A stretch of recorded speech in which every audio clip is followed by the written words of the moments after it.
हम लोग इस एपिसोड 3 में पार्ट्स ऑफ मिरर को देखेंगे कि दर्पण के किस स्थान को, किस प्लेस को किस नाम से जाना जाता है, ताकि आगे उससे संबंधित जो कुछ भी अध्ययन करना होगा तो उसके नोमेनक्लेचर से, उसके नामकरण से हम लोग सुविधापूर्वक समझ पाएंगे।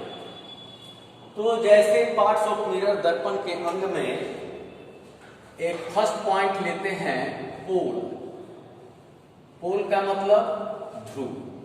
ध्रुव तो आप जानते हैं, पोल का मतलब जहां से कोई क्रिया शुरू होती है। तो जैसे कि ये हुआ अवतल दर्पण, कौन सा दर्पण? Concave mirror. और ये क्या हुआ? उत्तल दर्पण। इसका परावर्तक सतह रिफ्लेक्टिंग सरफेस उपरा हुआ है और इसका परावर्तक सतह धसा हुआ है। तो ये जो दर्पण है उसका जो मिडिल पॉइंट है वो क्या हुआ? पोल। उसे कहते हैं ध्रुव। तो दर्पण में कोई भी दूरी जो है ये यहीं से मापी जाती है।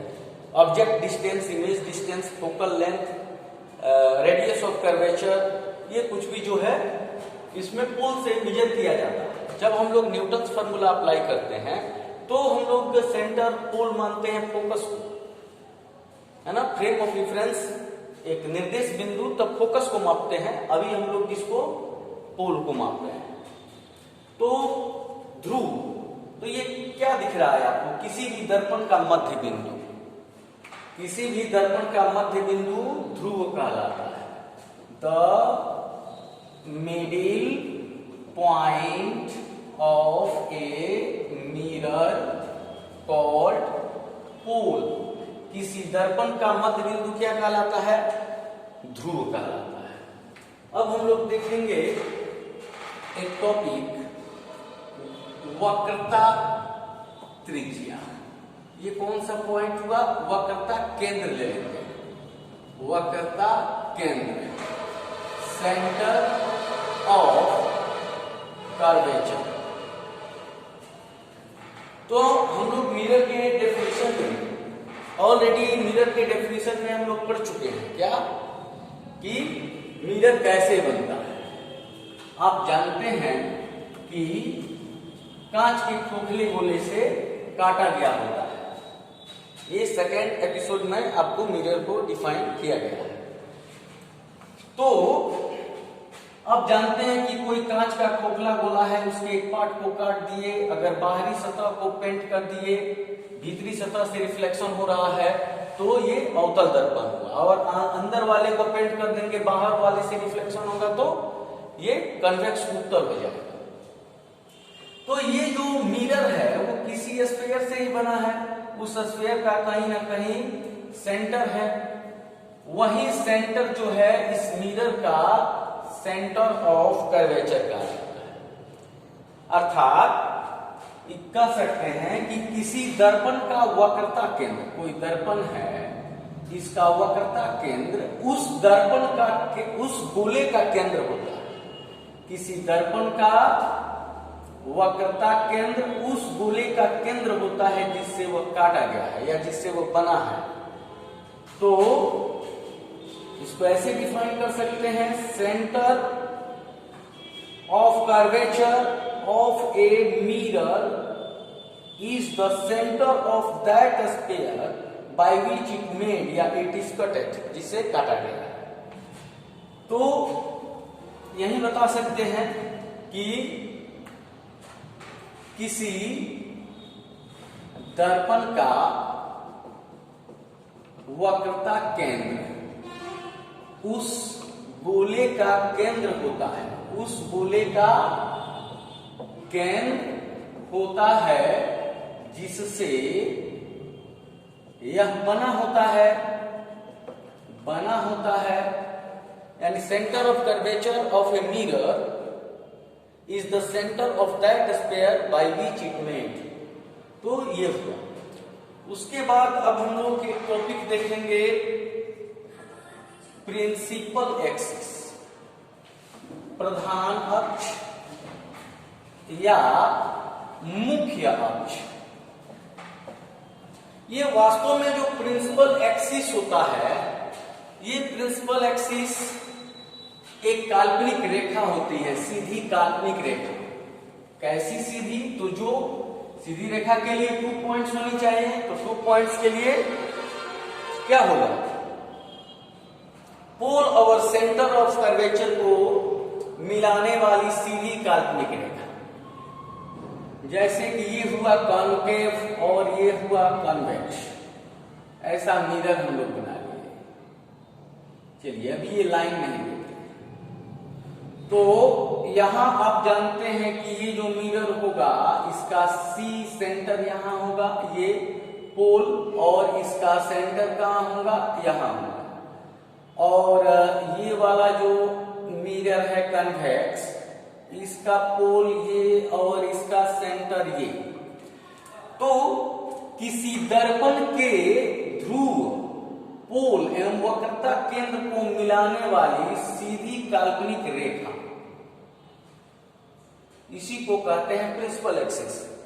The straight virtual line which joins pole and centre of curvature of a mirror called principal axis. यानी लिख सकते हैं the virtual straight line which joins pole and center of curvature of a mirror called principal axis of that mirror। ठीक है, यानी किसी दर्पण के ध्रुव एवं वक्रता केंद्र को मिलाने वाली सीधी काल्पनिक रेखा ही प्रधान अक्ष है। अब हम लोग डिफाइन करते हैं फोकस को। फोकस को डिफाइन करते हैं। अब फोकस के लिए, फोकस या इसी को मुख्य फोकस भी कहा जाता है। ये कॉन्केव मिरर और ये कॉन्वेक्स मिरर, उत्तल दर्पण। तो आपने क्या देखा कि ये पोल है, यहां ये इसका पोल है, मिडिल पॉइंट ऑफ मिरर। अब इसके पैरेलल एक टर्च का लाइट भेजते हैं तो देखते हैं कि जो बीम ऑफ लाइट है, किरण पुंज, किरणों का जो समूह है, जो मुख्य अक्ष के समानांतर जा रहा है, वो किरणों का समूह दर्पण से जब परावर्तित होता है, यहां दर्पण से, क्योंकि इधर कलई है, पेंट है, तो पार नहीं कर पाया, फिर रिफ्लेक्ट हुआ, तो वो मुख्य अक्ष के किसी एक पॉइंट पे कटता है।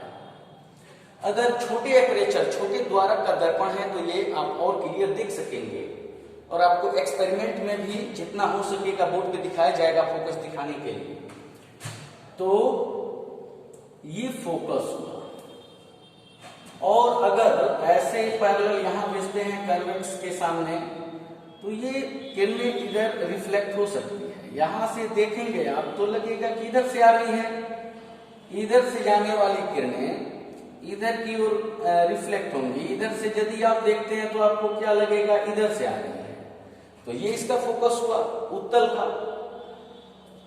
तो ये फोकस वास्तव में किरणें कट रही हैं, इसीलिए इसका फोकस क्या हुआ, रियल। और ये कल्पना करके आप कटा रहे हैं, तो इसका फोकस क्या हुआ, इसको वर्चुअल कहेंगे या इमेजिनरी कहेंगे, है ना, या एपारेंट भी कह सकते हैं, एपारेंट भी कह सकते हैं, काल्पनिक। तो ये इमेजिनरी फोकस है इसका, काल्पनिक है ना, वर्चुअल फोकस है। किसका, उत्तल का फोकस काल्पनिक होता है और अवतल का फोकस वास्तविक होता है।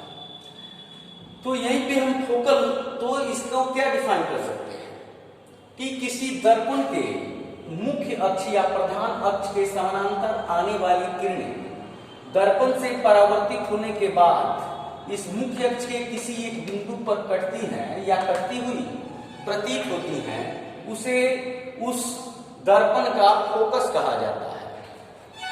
Incidence rays parallel to principal axis. Cutting after reflection at a point of principal axis or appear so after reflection through mirror called focus of that mirror. तो किसी दर्पण के मुख्य अक्ष, किसी दर्पण के मुख्य अक्ष के समानांतर आने वाली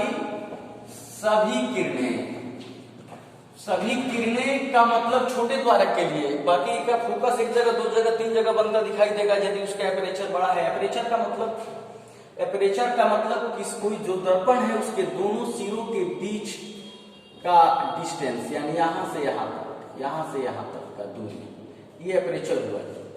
तो अगर छोटे एपरेचर, छोटा द्वारक का दर्पण है तो वो अच्छा होता है हम लोगों के लिए। तो समानांतर आने वाली सभी किरणें दर्पण से परावर्तित होने के बाद मुख्य अक्ष के किसी बिंदु पर कटती हैं या कटती हुई प्रतीत होती हैं। ठीक है, कटती हुई प्रतीत होती हैं, ऐसा है। Incidence rays parallel to principal axis cutting at a point of principal axis or appear so after reflection through mirror called focus of that mirror. अब इसी में हम लोग फोकल लेंथ को भी डिफाइन कर सकते हैं। फोकल लेंथ मतलब फोकस दूरी, इसे स्मॉल f से आप शो कर सकते हैं। तो फोकल लेंथ का मतलब किसी दर्पण के ध्रुव एवं फोकस के बीच की दूरी, इसे यहां से यहां तक स्मॉल f से आप शो कर सकते हैं। तो the distance between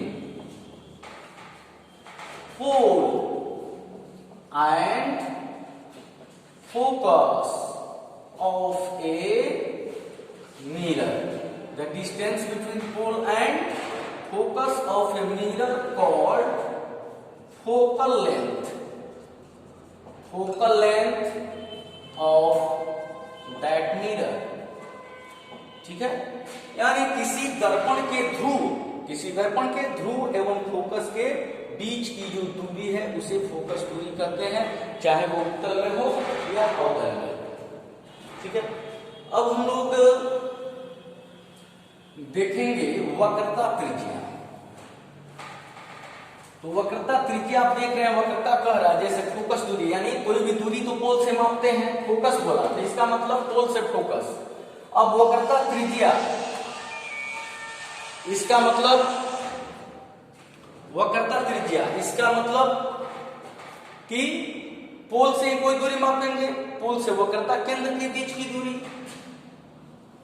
तो जैसे ये एक मिरर हुआ, यहाँ P, यहाँ भी आप F देखे हैं, यहाँ C हम लोग देखेंगे F = R/2 में, और यहाँ पे P, F, C। तो P से C के बीच की जो दूरी है वो कहलाएगा radius of curvature. Small r से आप इसको डिनोट करेंगे, ऐसे या ऐसे, है ना। तो स्मॉल r ये रेडियस ऑफ कर्वेचर हुआ। तो किसी दर्पण के ध्रुव एवं वक्रता केंद्र के बीच की दूरी को वक्रता त्रिज्या कहते हैं। The distance between pole and centre of curvature of a mirror called radius of curvature.